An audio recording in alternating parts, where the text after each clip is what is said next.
በዚህ ሰፊ የጠፈር ዓለም ውስጥ ብቻችንን ወይስ ከኛ ውጪ ሌሎች ፍጥረታት ይኖሩ ይሆን? ይህ ጥያቄ ለዘመናት የሰው ልጆችን ሲያሳስብ የኖረ ትልቅ እንቆቅልሽ ነው።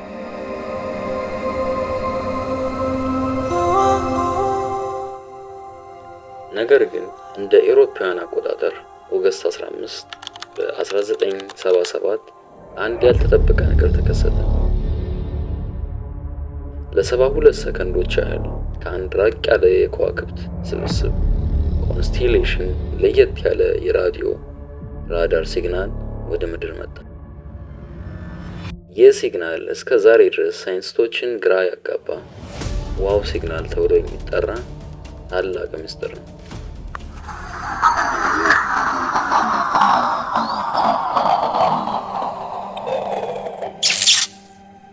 በአሜሪካ ኦሃዮ ግዛት ውስጥ ቢግ ኤር ወይም ትልቁ ጆሮ ተብሎ የሚጠራው ግዙፉ የራዲዮ ቴሌስኮፕ ነበር።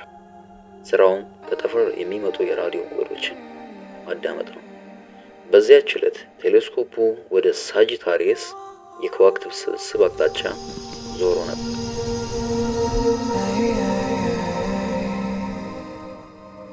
ከጥቂት ቀናት በኋላ የስነ ፈለክ ተመራማሪዎች ጄሪ ሄርማን በቴሌስኮፑ የተቀዱ መረጃዎችን እያየ ሳለ አይኑ ማመን የማይችለውን ነገር ተመለከተ። ኮምፒውተሩ 6AQUJ5 የሚል ኮድ አውጥቶ ነበር። ይህ ኮድ ሲግናሉ ምን ያህል ጠንካራ እንደነበር የሚገልጽ ነው።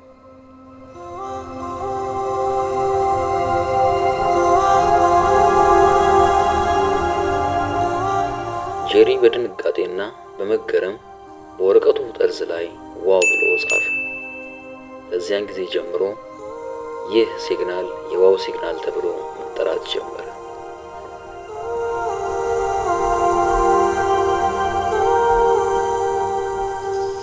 ይህ ሲግናል ተራ የጠፈር ድምፅ አልነበረም።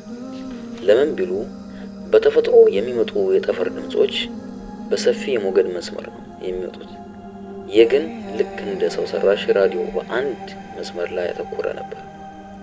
በጊዜው ሲግናሉ ለ72 ሰከንድ በትክክል ቆይቷል።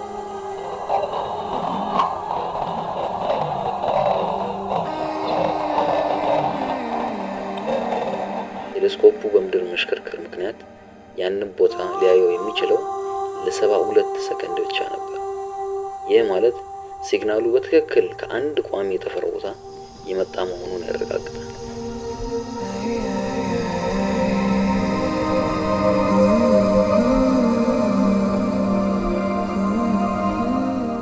ሲግናሉ የመጣው ምንም አይነት የታወቀ ፕላኔት ወይም ኮከብ ከሌለበት ባዶ ከሚመስል የጠፈር ክፍል ነው።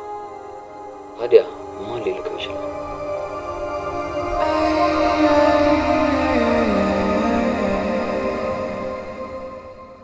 ሳይንቲስቶች ሲግናሉን ለማብራራት ብዙ ጥረዋል።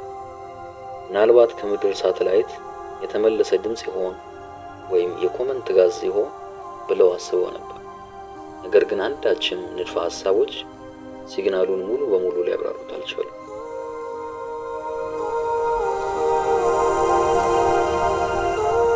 ዛሬም ድረስ ዋው ሲግናል የሰው ልጆች ከሌላ ዓለም ፍጥረታት ጋር ለመገናኘት በጣም የቀረበበት ወቅት እንደሆነ ይታመናል።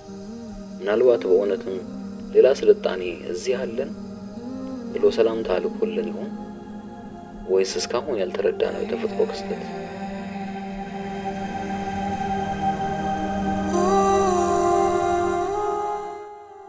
እናንተስ ምን ይመስላችኋል?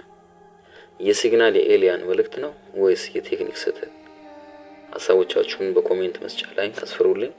ቪዲዮ ከተመቻችሁ ላይክ እና ሰብስክራይብ ማድረጋችሁ እንዳትረሱ። በቀጣይ ቪዲዮዎች እስከምንገናኝ ሰላም ሁኑ።